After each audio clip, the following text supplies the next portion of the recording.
Hello everyone and welcome back to another video from Finance and Crypto Guide. In this video, I'm going to show you how to sign up and create a new account on Schwab. So let's get started right away. First of all, open up your web browser and then in the address bar, simply type in schwab.com and press enter. You will then be taken into the official Schwab website. Now, from this account, you will directly be able to find the login section. But if you don't have an account, click on Open an Account at the top right corner. Now you will be taken into the registration page. From the registration page, you will be asked to choose for what kind of account that you want to create.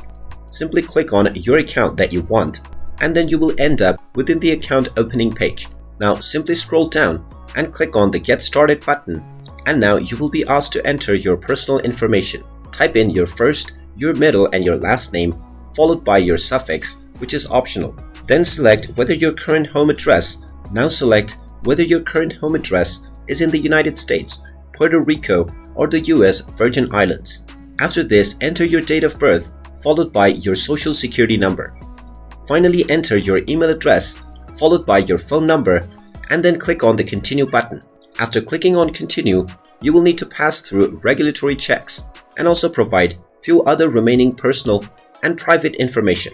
Once all of your information has been reviewed, you will need to enter the verification code that is sent to your phone and your email. After you enter the verification code and proceed forward, your account will be activated and you will be able to set up your password for your account. After setting up your password, your account will officially be ready to use.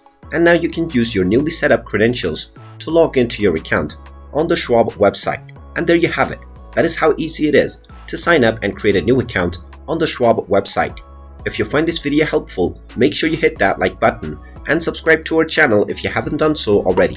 Also ring that notification bell to never miss another update from us. Thank you for watching and I will see you again in the next video.